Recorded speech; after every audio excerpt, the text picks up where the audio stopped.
3월의 마지막 안식일을 맞이해서 성전에 오신 모든 분들에게 벚꽃 한 송이씩을 선물로 드리도록 하겠습니다. 여러분들 없습니까? 여러분 참 봄이 이제 조금씩 성숙해 가면서 봄나들이를 가고 벚꽃 구경을 가는 것이 참 좋은 일이고 아름다운 일입니다. 그러나 이 성전에 올라오신 분들은 더 좋은 하나님께 예배하기 위해서 오셨기 때문에 봄의 꽃 그리고 벚꽃을 여러분들에게 한 송이씩을 드립니다. 지난 한 주간은 계란 때문에 여러 사람들에게서 전화를 참 많이 받았습니다. 남선교회가 아주 큰 교회라고 하시면서 계란을 많이 좀 받으라고 여러 군데서 말씀을 하셔서 개인적으로는 제가 한 판은 받을 수 있지만은 교회적으로는 지금 성전을 준비하고 있는 기간이기 때문에 받지 않겠다고 단호하게 거절을 해서 여러분들 앞에 계란이 지금 한 판씩 가지 않게 된 것입니다. 무료로 가면은 그냥 드렸죠. 다 돈 내고 받아야 되는 것입니다. 그런데 여러분들 계란 가운데서 보면은 여러분 여러 사연들이 있어요. 계란을 얼마나 이쁘게 이렇게 장식을 했는지 모르겠습니다. 지금 이제 한국의 범기독교적으로 전 세계 기독교 사에서는 지금 내일이 바로 부활절 예배일이 있는 날입니다. 그래서 여러분들 이제 영어로는 이 부활절을 이스터라고 합니다. 그래서 여러분 계란에다가 예쁘게 색깔을 칠해서 선물도 주고 또 부활을 기념하고 있는 하나의 상징물이 계란으로 이제 대변이 되었습니다. 이 여러분들 부활절이 작년에는 4월 5일 식목일이었었는데 금년의 부활절은 3월 27일 내일입니다.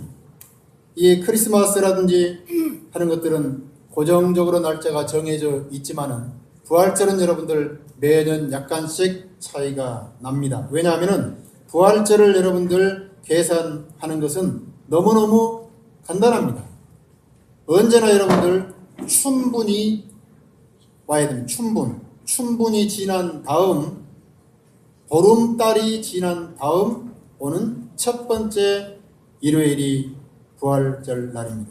그래서 매년 여러분들 차이가 있는데 이 왜 춘분인가? 춘분이라고 하는 것은 여러분들 밤과 낮의 길이가 같아져서 이제는 낮의 길이가 길어지는 것이지 않습니까?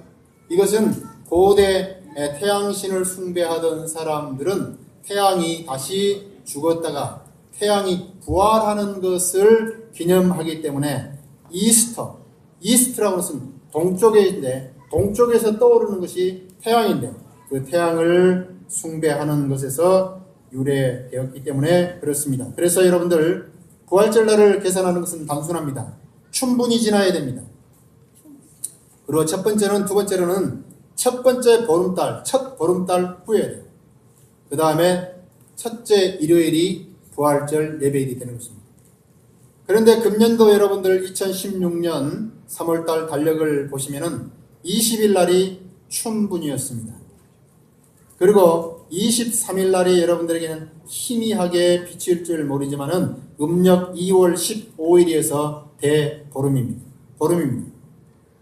그리고 여러분들 토요일이 오늘이 26일이고요. 27일 첫 번째 일요일인 3월 27일이 부활절이 되는 것입니다. 그런데 여러분 인터넷에 가시게 되면 이런 내용들이 너무나도 소상하게 상세하게 되어 있기 때문에 많은 기독교인들이 부활절 예배하는 것에 대해서 꺼림칙하고 부담스러워하는 분들이 참 많습니다. 그런데 인터넷에 볼 것 같으면 우리 안식일 교인들이 부활절이 비성서적이라고 말하는 것보다도 다른 데 있는 사람들이 너무너무 떠들기 때문에 이것은 고대 바벨론뿐만 아니라 태양신을 숭배하는 곳에서 유래했기 때문에 기독교와 이방 여러 가지 풍습들이 연합되어서 나온 작품이 부활절입니다. 특별히 여러분들 그래서 계란에 이 이스터라고 하는 것은 봄의 여신 오스타라에게서 다산을 비는 축제였습니다. 이 오스타라라고 하는 여신은 유럽의 투툰족에 나오는 신화에 의할 것 같으면은 큰 달걀에서부터 나왔습니다. 우리나라에서는 박씨로 시작되는 사람이 달걀에서 나왔어요. 누구죠? 케플러스. 그래서 여러분들 이렇게 부활절날 왜 계란에다가 색칠을 해서 이렇게 쭉 나누느냐 하면은 오스트라라는 그 여신이 계란에서 부화했기 때문입니다. 근데 이집트의 여러분들 태양신 라의 부활을 상징했는데 춘분이 되게 되면은 이제는 밤과 낮의 길이가 똑같아지고 춘분 이후부터는 낮의 길이가 조금씩 길어지기 때문에 태양이 다시 부활, 살아나는 것이라고 생각해서 그날에 이집트에 있는 여러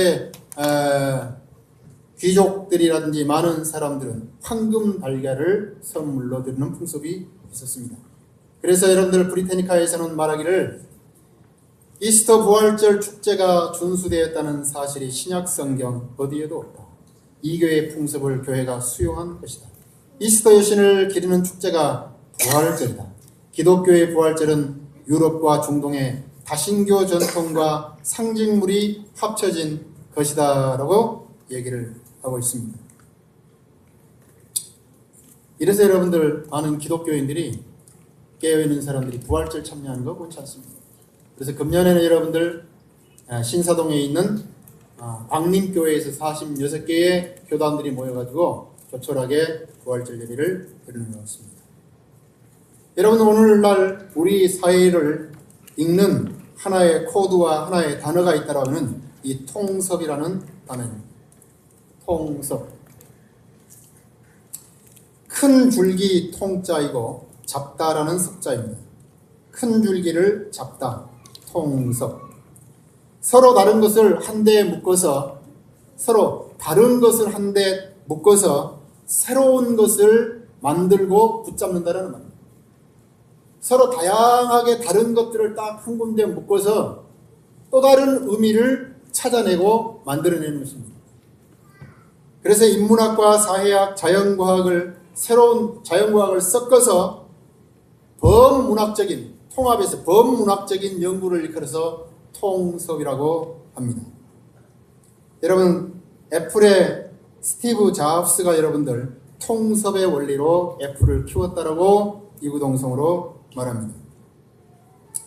이 생물학자였던 여러분들 에드워드 윌슨이라고 하는 사람이 컨실리언스라고 하는 그 용어를 사용하면서부터 시작이 되는데요.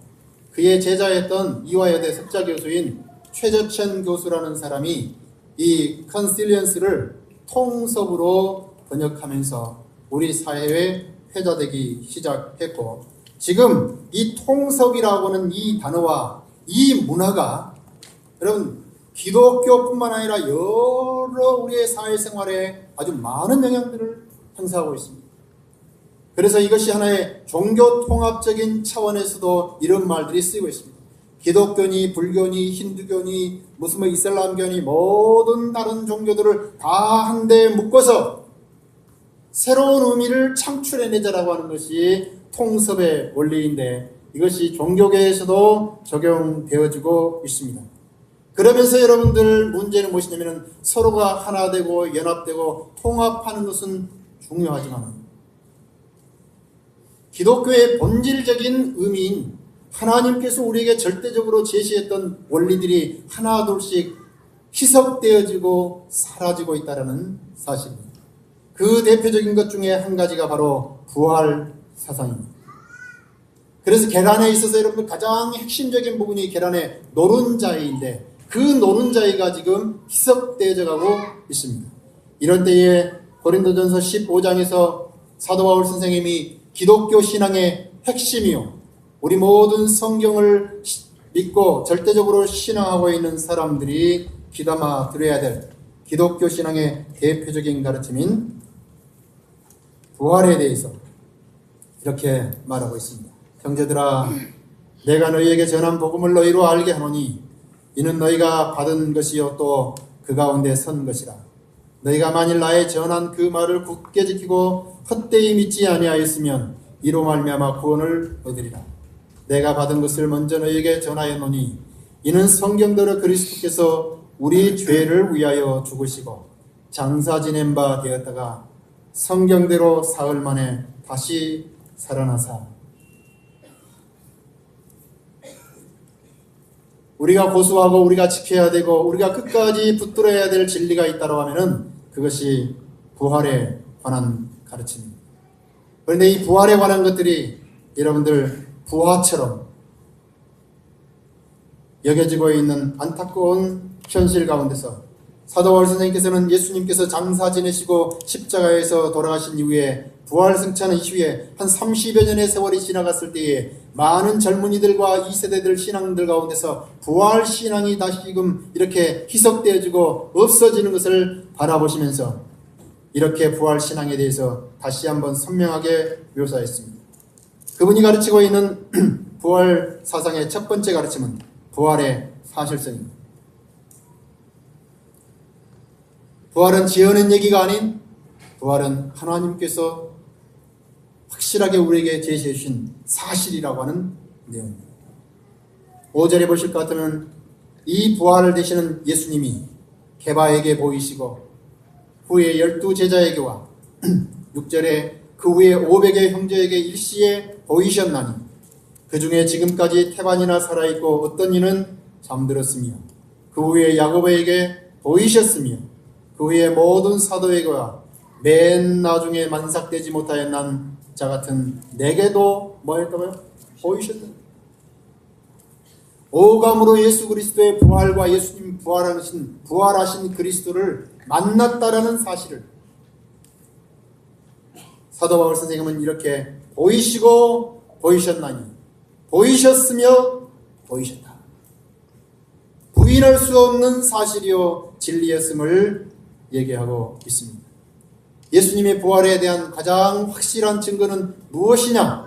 라고 하는 묻는 질문에 많은 사람들은 예수님의 바로 텅 빈 무덤이라고 말합니다. 이 사실을 저와 여러분들이 굳게 붙들고 여러분들 참으로 이 신앙을 고수함으로 하나님의 놀라우신 위로와 축복을 어떠한 형편과 여건 가운데서도 받게 되기를 축원합니다.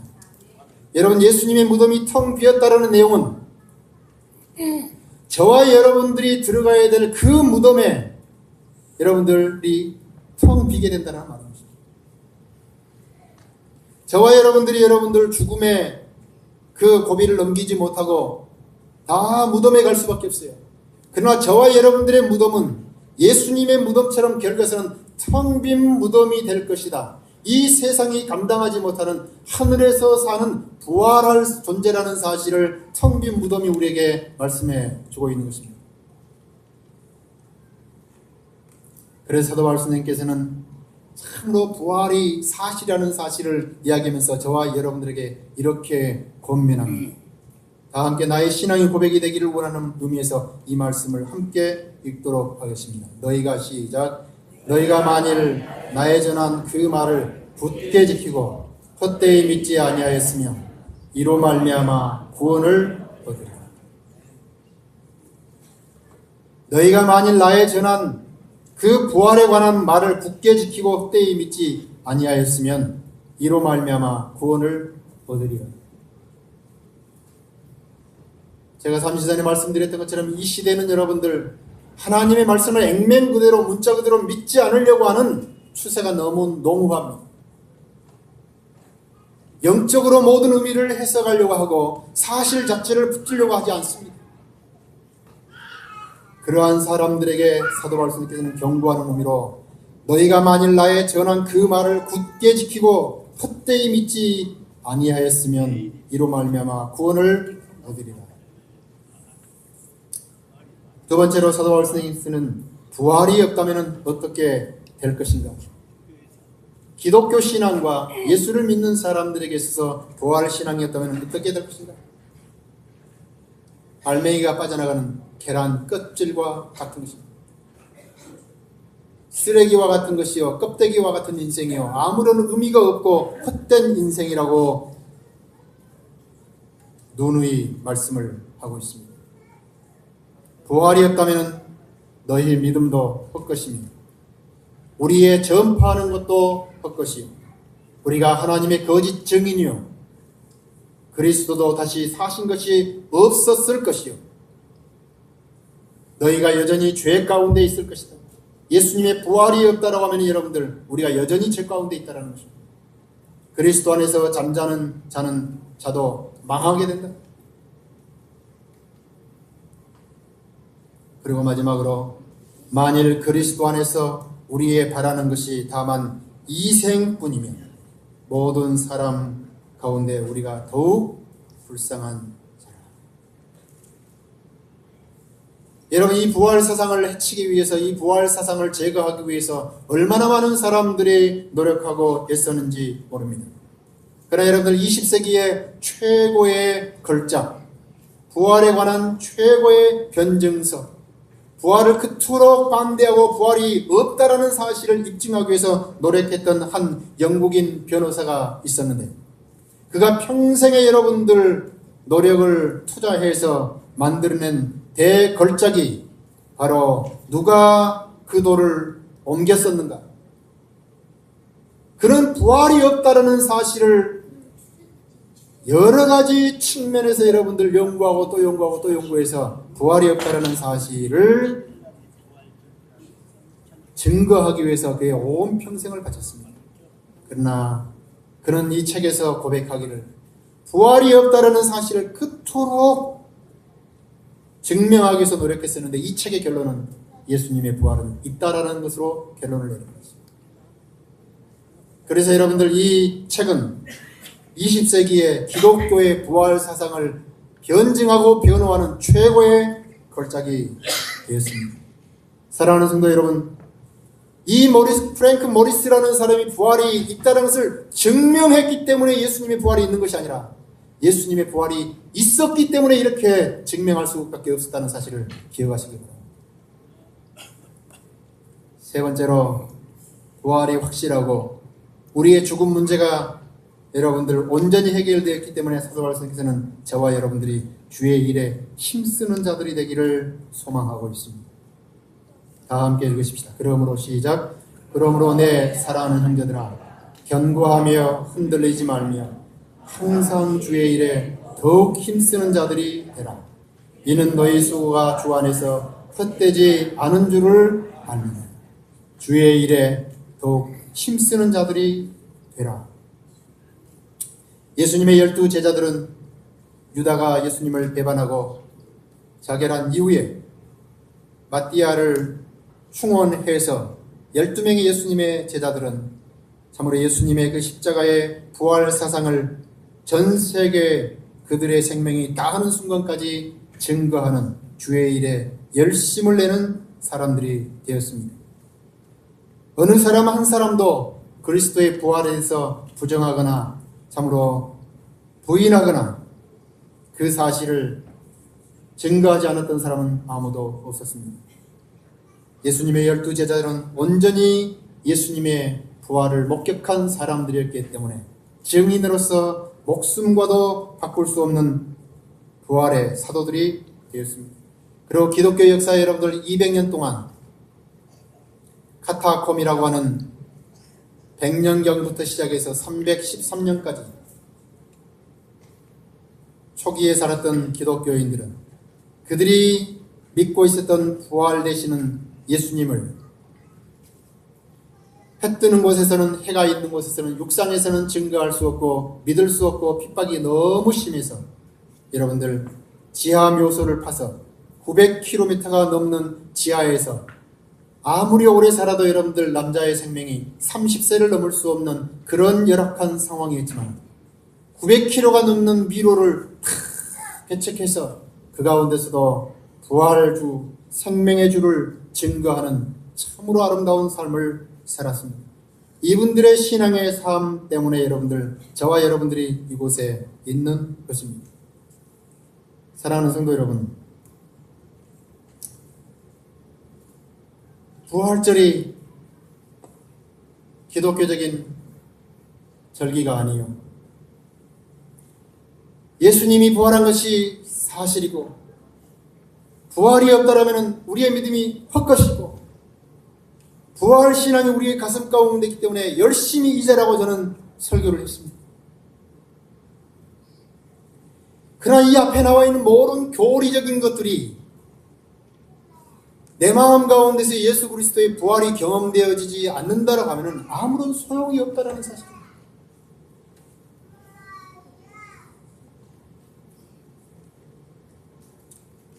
예수님을 일컬어서 부활의 첫 열매였다. 그리고 예수님은 부활하심으로 말미암아서 하나님의 맏아들이 되었다. 큰아들이 되었다 이것입니다.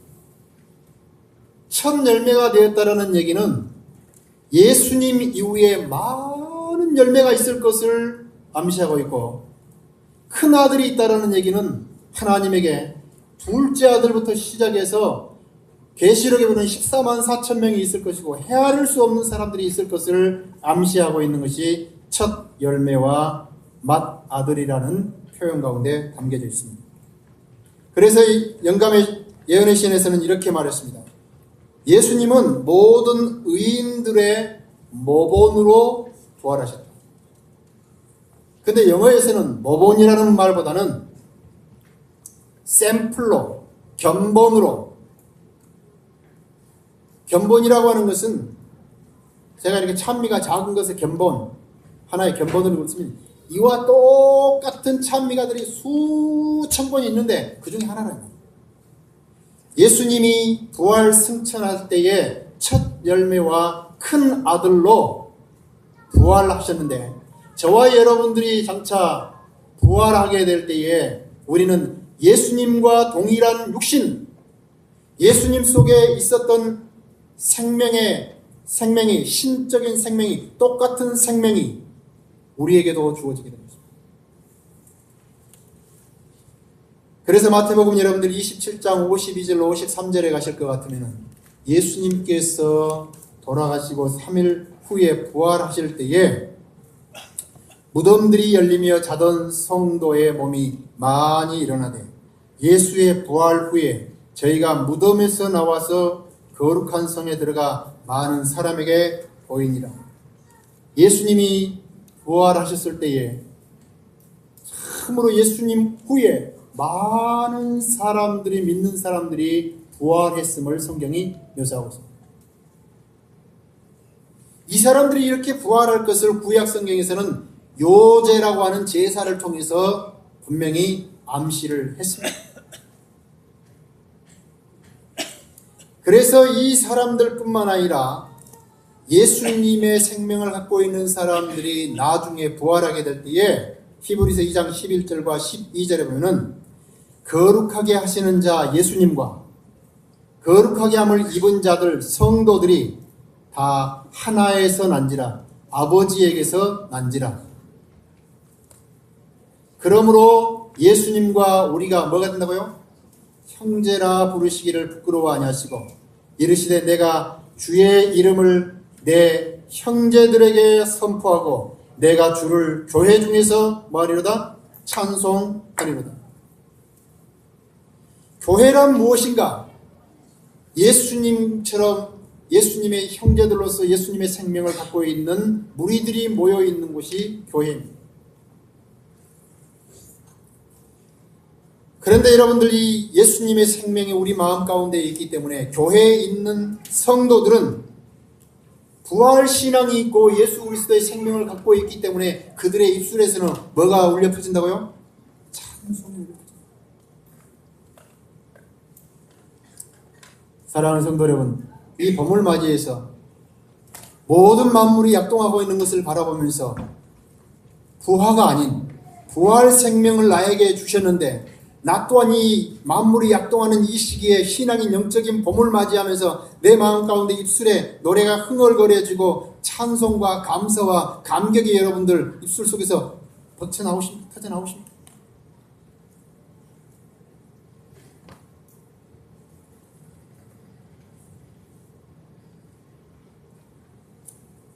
예수님께서 여러분들 요한복음 12장 보실 것 같은 24절에 한 알의 밀알이 된다라고 했습니다. 예수님이 한 알의 밀알이 됐을 때 여러분들, 예수님은 이 땅에 오실 때에 인간 100%이자 신으로서도 신도 100%. 그런데 예수님이 여러분들 십자가에 달려 돌아가실 때에 그 예수님 안에 있던 신은 죽을 수 있을까요, 없을까요? 응? 죽으실 수가 없어요. 그러면 예수님의 그 신은 어디 갔을까요? 예수님이 십자가 달려 돌아가실 때. 아, 이건 못 살겠다 하고 도망갔나요? 누가복음 24장에 보실까, 3장에 보실 것 같으면은 아버지 하나님께 자기의 생명을 부탁하나이다라는 말씀 가운데 예수님의 신성은 여러분들 돌아가실 수가 없어요. 이 신성의 생명을 누구에게 의탁했는가? 아버지 하나님께 의탁하신 거예요. 예수님이 돌아가신 것은 인간으로서 온전히 돌아가신 거예요. 그래서 여러분들 예수님이 돌아가신 이후에 예수님도 새로운 생명을 받으셨는데 그 생명은 자신이 포기할 수도 있고 가지실 수도 있는데 돌아가실 때 예수님이 포기한 생명을 아버지 하나님께서 성령을 통해서 예수님에게 신성을 다시 주셔가지고 그 주신 생명 때문에는 3일 후에 부활 승천하신 것입니다.